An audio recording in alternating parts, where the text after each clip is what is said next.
Aujourd'hui, Vidéaste Freelance évolue parce que je ne suis pas tout seul. Je suis accompagné de mon collaborateur Antoine, que certains doivent sans doute connaître si vous écoutez le podcast, puisqu'on co-anime le podcast ensemble. Et c'est le co-créateur des Vidéopreneurs qui m'accompagne aujourd'hui dans énormément de tâches. Et yes, merci de m'inviter sur ta chaîne YouTube aujourd'hui. Je suis ravi de pouvoir discuter avec vous, vidéaste freelance, et d'apporter un peu plus de vidéopreneurs sur cette chaîne. Aujourd'hui, on va vous donner 5 conseils pour vous aider à fixer votre prix de vente. Mais avant d'aller plus loin, sachez qu'on a un podcast où on va beaucoup plus en détail sur ces thématiques-là, liées au business de la vidéo en général, donc pas forcément la création de prix de vente, mais aussi prospection, entrepreneuriat en général, dans le monde de la vidéo, donc ça peut beaucoup vous aider. Et dans la description, je vous mets aussi un générateur de prix que vous pouvez télécharger. En plus, j'ai fait une nouvelle version, donc c'est un petit peu l'occasion de la tester. Les 5 conseils qu'on va vous donner aujourd'hui à propos du prix, ce sont des conseils qui ont du sens, mais qui ne font pas forcément appliquer à la lettre. Parce que réussir son entrepreneuriat de la vidéo, c'est en fait prendre des bonnes décisions. Il faut réussir à prendre des bonnes décisions, il faut avoir des bons réflexes, il faut avoir un certain état d'esprit business. Et tout ça, finalement, ça vient un peu avec le temps. Mais ces 5 conseils qu'on va vous donner aujourd'hui, c'est déjà une bonne base pour aller de l'avant. Le premier conseil qu'on va vous donner, c'est un petit peu un état d'esprit général, c'est un petit peu comment penser finalement un prix de vente, avant même d'aller plus loin ou d'appliquer des choses que vous pouvez voir sur Internet, c'est qu'est-ce qui doit être contenu finalement dans votre prix de vente. Moi, il y a 4 éléments que vous devez prendre en considération, donc là vous pouvez prendre une petite feuille de papier, un petit stylo, commencer un petit peu à noter ces choses-là. La première chose qu'il faut prendre en considération, c'est vous, tout simplement. C'est combien d'argent vous êtes à l'aise par mois pour vivre, tout simplement en comptant vos dépenses de votre vie de tous les jours, votre niveau de vie aussi, celui que vous souhaitez atteindre. Voilà, l'idée c'est de... Alors tous les éléments vont s'influencer les uns les autres, hein. C'est sûr que si jamais vous dites je veux gagner 1 million d'euros par mois, il va y avoir un petit problème à un moment donné, mais quand même, vous ne fixez pas forcément de limite, vous ne dites pas parce que je débute, je vais être payé pas beaucoup. Il n'y a pas forcément, vous pouvez monter un petit peu et être assez à l'aise finalement avec votre revenu. Le deuxième élément, ça va être vos frais de fonctionnement, parce que quand vous avez une entreprise, automatiquement, il y a des frais de fonctionnement inhérents à l'entreprise, quoi.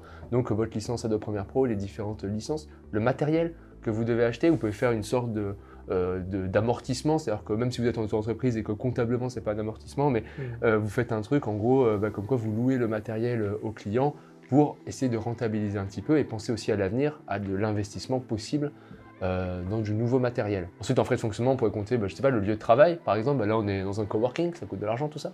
Donc, il faut, ça peut être contenu là-dedans. En fait, c'est tous les frais qui sont inhérents pour que votre entreprise fonctionne. Donc, ça va du basique, matériel, tout ça, à la gestion de projet, si vous utilisez des logiciels spécifiques, CRM, outils de prospection, enfin, tous ces trucs-là, c'est contenu là-dedans. Le troisième élément, c'est le marché. Et forcément, ça va vraiment influencer un peu tout le reste. C'est-à-dire qu'aujourd'hui, si vous êtes 3, 4, 5, 6 fois au-dessus du marché, il va falloir le justifier auprès du client. Et c'est pas impossible, vous pouvez très bien le faire, mais forcément, vous aurez une petite remarque où il y aura un petit quelque chose à justifier, en tout cas en amont, auprès du client. Et justement, vous allez le justifier par la valeur de votre offre. Aujourd'hui, imaginons que vous fassiez une prestation vidéo, une stratégie vidéo qui rapporte, moi je vais extrapoler pour l'exemple, mais qui rapporte 1 million d'euros à une société dans la journée.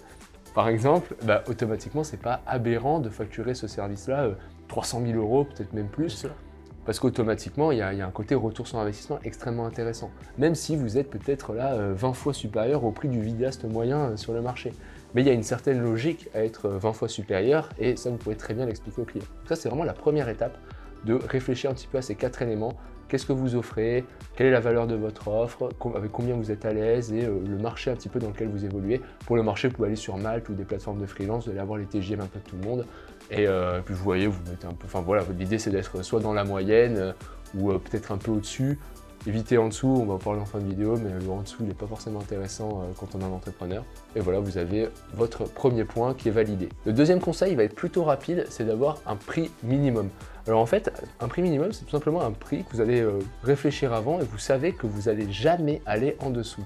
Par exemple, si vous débutez, ça peut être intéressant d'avoir un prix minimum à 700 euros par exemple. Donc même si quelqu'un vous dit, écoute, passe 10 minutes me faire un rush, hormis rendre service ou tous ces trucs-là, si vous êtes dans une démarche entrepreneuriale, ça coûtera 700 euros. Même si c'est 10 minutes de votre temps, ou 1 heure en comptant le trajet et la préparation du matériel, ça coûtera au client 700 euros au minimum. C'est un prix dans lequel vous ne pouvez pas aller en dessous. Et plus vous allez évoluer dans votre carrière de vidéopreneur, plus ce prix va augmenter. Donc là, je dis 700 euros, mais peut-être qu'un jour, ce sera 2000 euros. et tous les projets qui sont en dessous de 2000 euros, vous n'allez pas les prendre. Parce qu'il y a un moment donné où vous n'allez pas forcément chercher à faire le plus de chiffre d'affaires possible, vous voulez aussi sauvegarder une certaine qualité de vie. Donc il vaut mieux prendre un projet à 2000 que 2 projets à 1000. Ça vous fera beaucoup moins de travail, en termes déjà de temps, mais surtout mentalement, vous allez être que sur un projet, ça va être beaucoup plus simple à gérer. Alors qu'être sur 2 projets, c'est même pas 2 fois plus dur, c'est peut-être 4 fois plus dur, il y a une sorte d'exponentielle comme ça, qui fait que voilà, c'est un petit peu plus compliqué. Donc pensez un peu à votre tarif minimum, qui soit assez cohérent, c'est à vous de voir en fonction de votre situation, mais quelque chose auquel vous ne pouvez pas aller en dessous, c'est non négociable. En dessous, c'est pas possible, vous ne prenez pas le projet tout simplement. Troisième point, c'est rencontrer votre client avant de proposer votre prix. Parce qu'aujourd'hui, en tant que vidéaste entrepreneur, vous vendez une prestation de service qui n'est pas encore réalisée. Et d'un client à un autre, d'un projet à un autre, tout est complètement différent. Vous ne rencontrerez jamais finalement une prestation identique, un résultat recherché par votre client qui va être identique. Guillaume nous disait qu'il fallait avoir un prix minimum.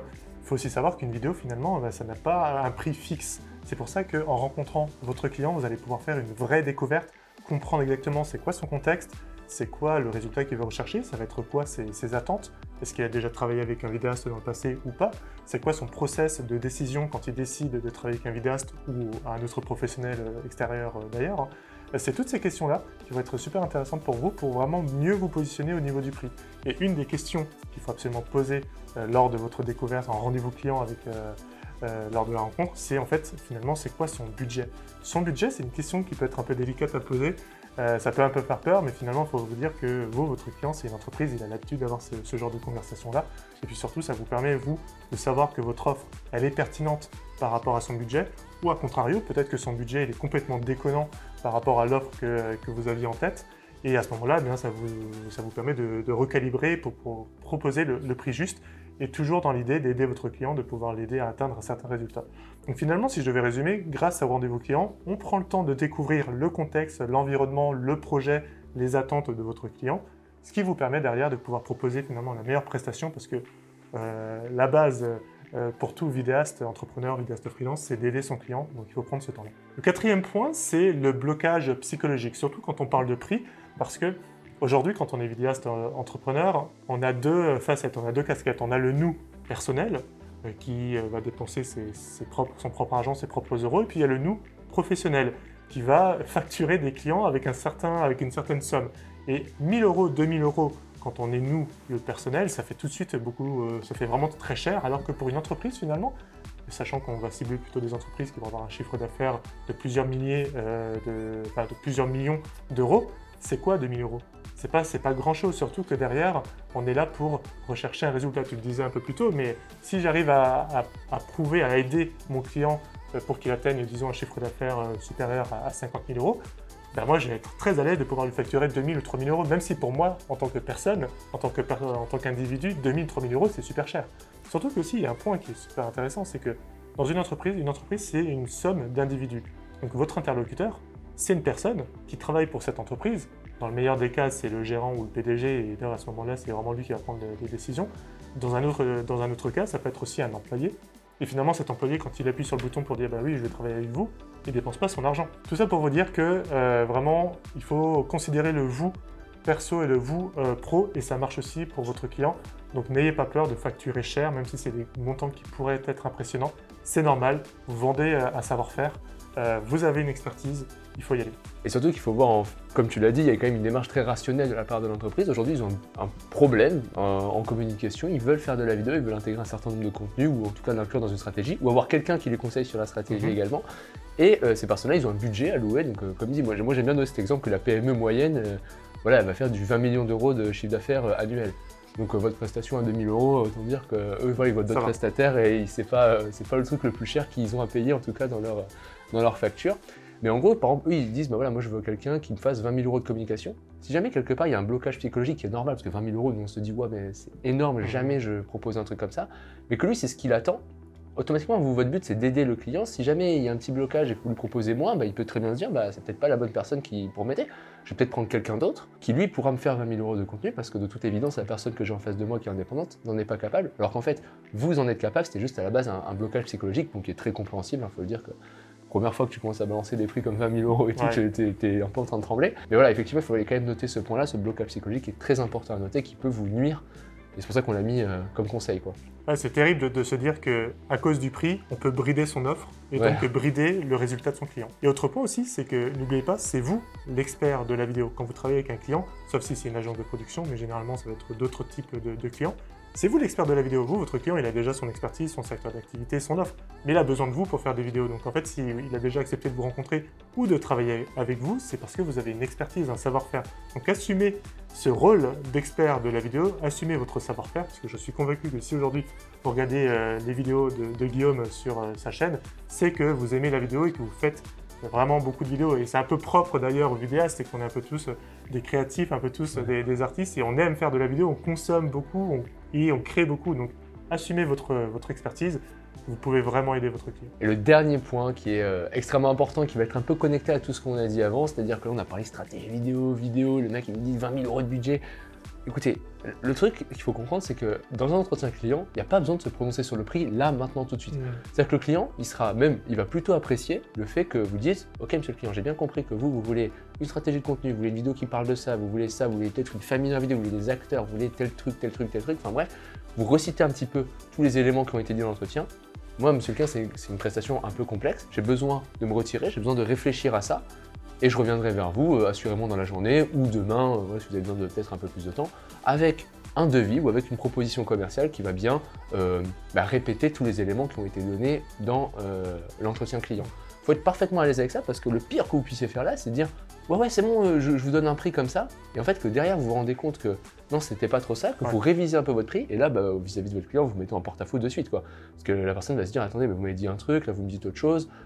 Ça va un petit peu bloquer, quoi. Vous allez faire face à une situation un peu difficile, d'un point de vue relationnel en tout cas. En fait, il faut vous dire que dans le business, et que ça marche aussi très bien dans la vidéo, toutes vos décisions doivent être rationnelles. Et l'émotion, finalement, il faut la mettre un peu de côté.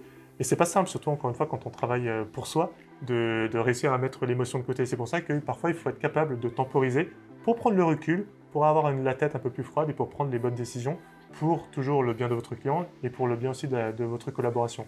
Moi, par exemple, je suis très à l'aise quand j'ai un doute de dire à mon client, écoutez, je vais revenir vers vous, je vais rentrer au bureau, je vais réfléchir un peu à ce dont on a discuté, à ce que vous recherchez et aussi à ce que moi je peux offrir pour vous revenir avec une offre commerciale vraiment carrée qui correspond exactement à ce que vous attendez et qui est aussi capable, que je peux moi aussi réaliser. Et ça ne me dérange absolument pas de dire à mon client, je vous reviens le lendemain, je reviens vers vous le lendemain pour vous donner un peu tous ces éléments. Donc temporiser, ça va être beaucoup plus sage pour vos prises de décision. Et le bonus de cette vidéo, le point bonus, donc c'est pas le 6e conseil, c'est le bonus conseil. Bonus conseil, on pense souvent que être attractif par le prix, c'est-à-dire que baisser son prix de vente, voire peut-être même proposer du travail gratuit au client, c'est un argument qui permet de faire plus pencher la balance pour nous, en tant que prestataire, que le client nous choisisse nous, versus un autre. Alors qu'en fait, c'est pas tout le temps le cas, et en fait, des fois, c'est très souvent pas du tout le cas. Le client, il faut comprendre que quand il a envie de travailler avec vous, il a un budget qui est alloué à la communication, c'est pas forcément à la vidéo précisément, mais c'est la communication en général, dont fait partie un certain budget vidéo, en tout cas si vous arrivez à le convaincre que la vidéo, ça va l'aider dans ses enjeux. Et ce budget-là, voilà, si vous commencez à dire « Ouais, mais non, mais je vais travailler gratuitement, tout ça », lui, ce qu'il a besoin avant tout, avant de quelqu'un qui soit compétitif par le prix, c'est quelqu'un qui soit disponible, qui comprenne les enjeux de l'entreprise, qui comprenne sa position, qui soit fiable en fait. Et du coup, il est prêt quand même à mettre un montant là-dessus. Donc bien sûr que le prix, ça peut jouer si jamais il y a plusieurs freelances, plusieurs entretiens qui sont très similaires sur toutes ces données-là et qu'il n'y a que le prix pour les différencier, ça peut jouer, on va pas dire l'inverse. Mais il faut comprendre que le prix, c'est pas forcément l'argument phare qui va faire que la personne va dire « Oh, mais c'est gratuit, ok, je passe par vous ». Quelqu'un qui a un enjeu, entendre « c'est gratuit », c'est signal d'alerte. C'est « Oula, est-ce que cette personne-là, vu qu'elle travaille gratuitement, moi, je lui rapporte pas d'argent, donc en fait, est-ce qu'elle va être fiable? Est-ce qu'elle va être là au tournage? Est-ce qu'elle va être là quand j'aurai besoin d'elle ?» Et forcément, c'est très compliqué quand on travaille gratuitement, parce que c'est une situation qui ne peut pas être tenue sur la durée. C'est quand vous débutez, vous pouvez travailler gratuitement, mais sur la durée, ça va être très compliqué. D'ailleurs, j'ajoute que, en fait, dans le business, il y a un truc qui est assez fort, c'est quand vous avez un doute, il n'y a pas de doute. Et ce que je veux vous dire par là, c'est que si votre client revient souvent vers vous pour vous faire baisser le prix, en fait, c'est qu'il y a quelque chose qui cloche. Et là, notre recommandation, ça va être simplement de vous retirer du process parce que finalement, votre relation, elle ne va pas être saine. Vous n'allez peut-être pas à retrouver un projet plutôt rentable et vous allez tout simplement perdre votre temps et votre argent. Donc, Il y a vraiment des indicateurs super intéressants, c'est quand votre client, eh bien, il ne rechigne pas sur le prix, souvent ça va être des beaux projets, ça va être des belles relations, et inversement, quand le client il titille toujours sur le prix, il faut vraiment fuyer parce que c'est pas ce genre de relation en tant qu'entrepreneur qu'on veut rechercher. Si aujourd'hui vous avez un vrai enjeu à lancer et développer votre agence de production vidéo, déjà je rappelle que dans la description vous pouvez télécharger un générateur de prix qui va vous aider à fixer un prix juste avec un client. Ça c'est le premier point. Deuxième point, ça va vous donner accès à une formation gratuite par mail qui va vous expliquer plein d'éléments comme prospection par mail, enfin plein de choses qui vont vous aider à lancer et développer votre agence de production vidéo. Troisième point, le podcast. Les vidéopreneurs. On le co-anime ensemble et effectivement on se lâche niveau information d'un point de vue business vidéo, entrepreneuriat vidéo. Ça vous aidera à être de meilleurs entrepreneurs dans la vidéo, à devenir des vidéopreneurs. Je rappelle vidéopreneur, vidéo, entrepreneur, on lit tout, ça fait vidéopreneur. Donc je vous invite à regarder, à écouter le podcast. Tous les liens sont dans la description. Merci en tout cas Antoine d'avoir fait le trajet Canada-Toulouse pour venir dans le coworking. Juste pour cette vidéo. Il est venu que pour ça, il repart là dans 2 heures. Là. Cette vidéo est terminée, on vous laisse là, on vous dit à bientôt et bon courage dans vos projets. Ouais, salut.